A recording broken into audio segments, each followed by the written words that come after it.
तो जुड़ गए सभी लोग। आ जाते हैं वापस से फिर से। ओके, अब देखते हैं, कुछ और एग्जांपल लेते हैं बेटा, आपका कॉन्सेप्ट थोड़ा थोड़ा और क्लियर होता चला जाएगा। मान लीजिए एक केस है कि CuS2 goes to CuSO4।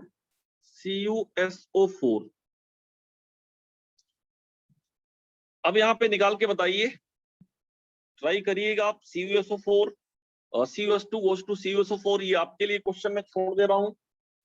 इसी तरह से क्वेश्चन आपके लिए मैं छोड़ दे रहा हूं कि Cu2S2 goes to CuSO4, ये आपके लिए क्वेश्चन मैंने छोड़ दिया।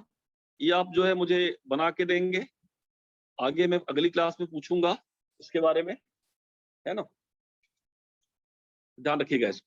एनीवे, आगे अब जरा सा हम लोग और कुछ चीजें, नई तरह की चीजें ले लेते हैं और फिर उस पर डिस्कशन ऑन करते हैं। जैसे देखिए, इसी में अगर आपको कुछ इस तरह से दे दिया जाए कि HNO3 goes to N2O3। अब बोला जाए कि HNO3 का एन फैक्टर निकालो, find out the n factor of HNO3। तो पहला काम करेंगे, नाइट्रोजन यहाँ पे देख ले रहे हैं बेटा, ये नाइट्रोजन का ऑक्सीडेशन नंबर कितना है, +5। इस साइड नाइट्रोजन का ऑक्सीडेशन नंबर कितना आएगा बेटा, 2x-6, यानी कि +3। अब आप देखें कि एन फैक्टर, अगर इसका एन फैक्टर हम लोग निकालते हैं तो एक एटम इधर नाइट्रोजन का है तो उधर भी एक का ही लेंगे, एक एटम का +5, उधर भी +3, तो +5 और +3 में डिफरेंस क्या आएगा, 2। तो इसका एन फैक्टर 2 हो गया। लेकिन बेटा अगर एन फैक्टर N2O3 का कोई पूछे, एन फैक्टर ऑफ N2O3, तब क्या करेंगे, तब आपको रिएक्शन को रिवर्स डायरेक्शन में सोचना है। रिवर्स डायरेक्शन में सोचना है, यानी यहाँ पे एक एटम का +3 है, लेकिन एक मॉलिक्यूल में 2 एटम है, तो 2 एटम है तो क्या होगा, +3 2 जा 6, यानी इसका 6 हो गया। माइनस उधर भी 2 एटम का देखना है, एक एटम का +5 है तो 2 एटम का हो जाएगा 10, और इसका मॉड निकाल दो, यानी कि 10 - 6 कितना हो जाएगा बेटा, एन फैक्टर क्या आ गया इस बार, 4। यानी N2O3 का एन फैक्टर 4 है, जबकि HNO3 का एन फैक्टर 2 है। क्लियर। अच्छा, मान लो कि आपको इसी तरह से दे दिया जाए इसमें कि HNO3, इस बार दोनों साइड का बताइए आप, HNO3 goes to N2O। इसमें आप एन फैक्टर पहले HNO3 का बताइए, क्या होगा, सभी लोग बताएं, what will be n factor of HNO3। सीधा ऑक्सीडेशन नंबर चेंज से ही आएगा।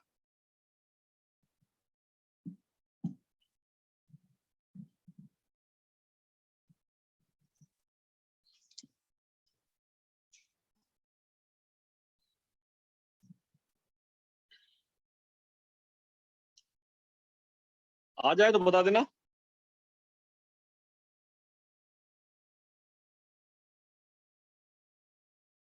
HNO3 का ऑक्सीडेशन नंबर तो +5 है, इधर N2O में नाइट्रोजन का ऑक्सीडेशन नंबर क्या है, +1। तो अब यहाँ पे डिफरेंस कितना होगा, +5 से +1 का डिफरेंस, ये डिफरेंस अगर देखो तो कितना हो जाएगा, क्या हो जाएगा एन फैक्टर, 4 सर। 4। लेकिन अगर एन फैक्टर आपको N2O का निकालना है, N2O का निकालना है तो रिवर्स आपको देखना पड़ेगा। तो अब N2O में नाइट्रोजन के 2 एटम है बेटा, तो +1 2 जा 2, और माइनस इधर भी 2 करना पड़ेगा ना, अगर आपने 2 उधर कंसीडर किया तो इधर 2 करना पड़ेगा। तो एक का +5 है तो 2 का कितना हो जाएगा, +10। इसका मॉड ले लीजिए आप, कितना आ गया आंसर इस बार, सर 8। इस तरह से आ जाएगा। एक और केस लीजिए एन फैक्टर का, मान लो कि HNO3 goes to NH4Cl। यहां पे निकालिए दोनों साइड का एन फैक्टर, इसका भी पहले HNO3 का निकालिए, फिर NH4Cl का निकालिए, दोनों का एन फैक्टर निकाल के बताइए मुझे।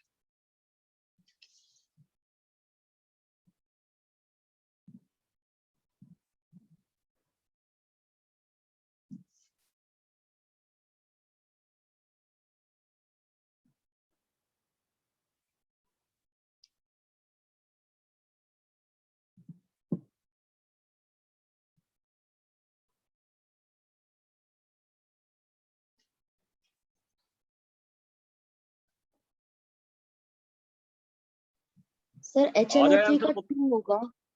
कितना बेटा? 2। 2 कैसे होगा? नाइट्रोजन का ऑक्सीडेशन नंबर यहाँ पे +5 फिक्स है। यहाँ पे नाइट्रोजन की ऑक्सीडेशन नंबर क्या है? NH4Cl में क्या है? सर +3। +3 सर कैसे होगा माइनस बच्चे? -3 होगा। 2। अब +5 और -3 में कितने का डिफरेंस है? 8 सर। 8 का। अब इधर से रिवर्स अगर जाओ तो रिवर्स भी दोनों में एटम, यहाँ भी n एक है, यहाँ भी n है, दोनों रिवर्स में भी नंबर ऑफ एटम बराबर है, तो इसका भी n फैक्टर 8 होगा। दोनों के n फैक्टर 8 हो गए। बेटा ये -1 -3 कैसे आया? इसका ऑक्सीडेशन नंबर पता है ना? इसका करके दिखाऊं मैं? नहीं सर पता है। वो मिस्टेक से हो गया होगा, है ना? चलिए Yes, इसी sir. तरह से एक आध केस और लेते हैं हम लोग अलग तरीके का। मान लो बेटा आपके पास एक इस तरह का क्वेश्चन दे दिया गया है कि ऑक्सिलेट है COO और ब्रैकेट के बाहर लिखा है Fe।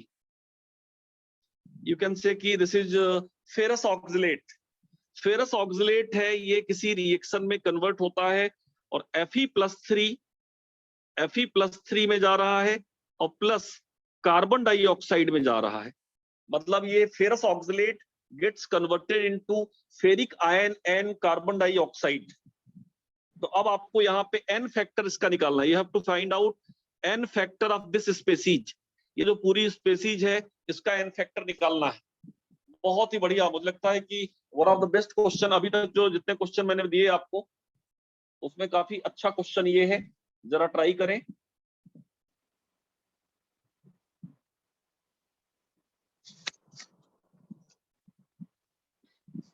और यहाँ पे दिमाग वाला क्वेश्चन है थोड़ा सा, क्योंकि सिर्फ एक एटम नहीं, यहाँ पे 2 एटम, मतलब 2 एटम के साथ चीजें बदल रही हैं।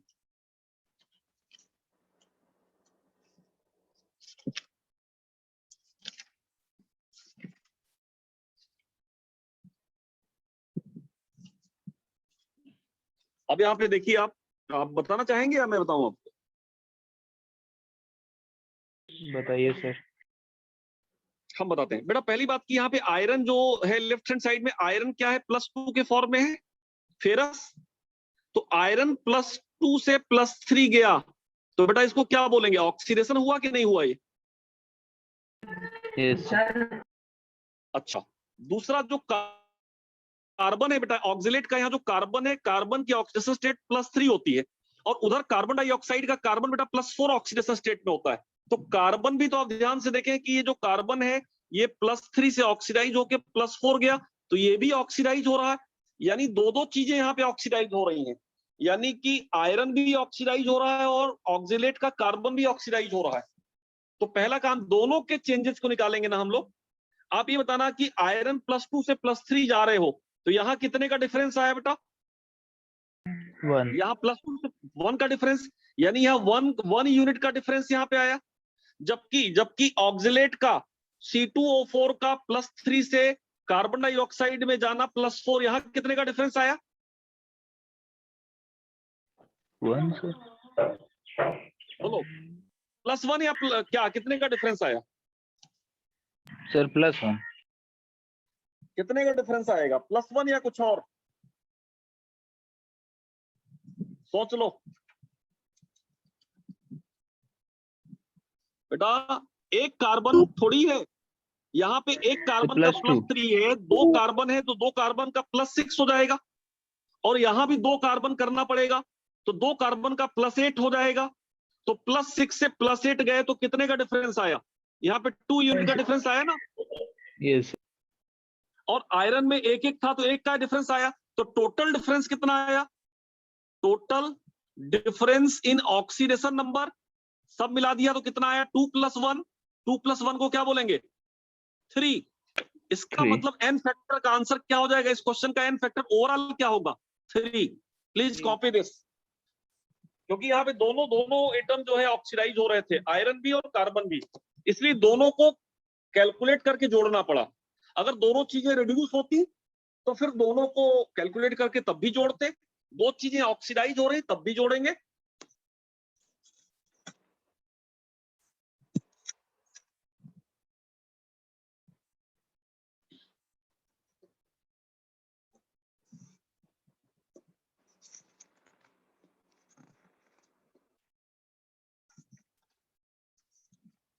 तो ये बात समझ में आ गई आपको क्या?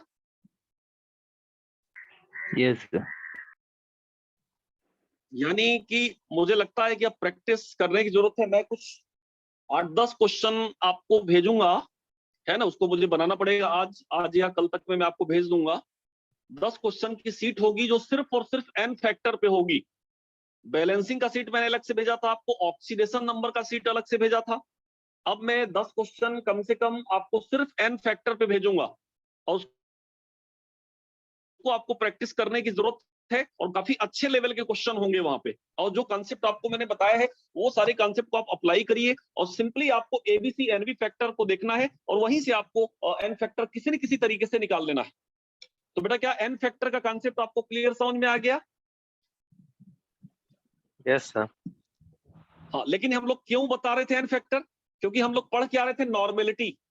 नॉर्मेलिटी क्या था? Normality is the number of equivalent dissolve in पर लीटर ऑफ सॉल्यूशन। अच्छा, नंबर ऑफ इक्विवेलेंट क्या था? Weight upon equivalent weight. तो वेट तो जानते हैं, इक्विवेलेंट वेट क्या है? इक्विवेलेंट वेट को कल से मैं समझाना चालू कर रहा हूं और आज तक जाके इक्विवेलेंट वेट वाला ये पार्ट एन फैक्टर को समझ गया तो आ गया। इक्विवेलेंट वेट क्या होता है? हमेशा मॉलिक्यूलर वेट या atomic weight is divided by n factor. तो उस एन फैक्टर को हम लोग समझ रहे थे कि एन फैक्टर किस तरह से निकालेंगे। तो अलग अलग रिएक्शन में देखिए एन फैक्टर अलग अलग तरीकों से आ रहा है, उसके तरीके अलग अलग हैं, राइट। वो जितने भी पॉसिबल तरीके हैं और जो जो सिलेबस में था आपके, मैंने उन सारी चीजों को कवर करने का यहाँ पे प्रयास किया है। जस्ट अब आपको ये कि प्रैक्टिस कर लेंगे तो एन फैक्टर आ जाएगा और एन फैक्टर आ जाएगा तो इक्विवेलेंट वेट आ जाएगा और इक्विवेलेंट वेट आ जाएगा तो नॉर्मेलिटी आ जाएगी और नॉर्मेलिटी आ जाएगी तो कंसंट्रेशन टर्म सारे समझ में आ जाएंगे और कंसंट्रेशन टर्म्स आ जाएंगे तो फिर हम लोग आगे टाइट्रेशन पढ़ना चालू करेंगे और टाइट्रेशन जब पढ़ना चालू करेंगे तो फिर मूल कंसेप्ट पूरा पूरा समझ में आ जाएगा। तो चलिए, thank you to all of you. मैं इसको भेजता हूँ आपको Thank you. आज शाम तक। ओके बेटा, thank you to all of you. Thank you, sir.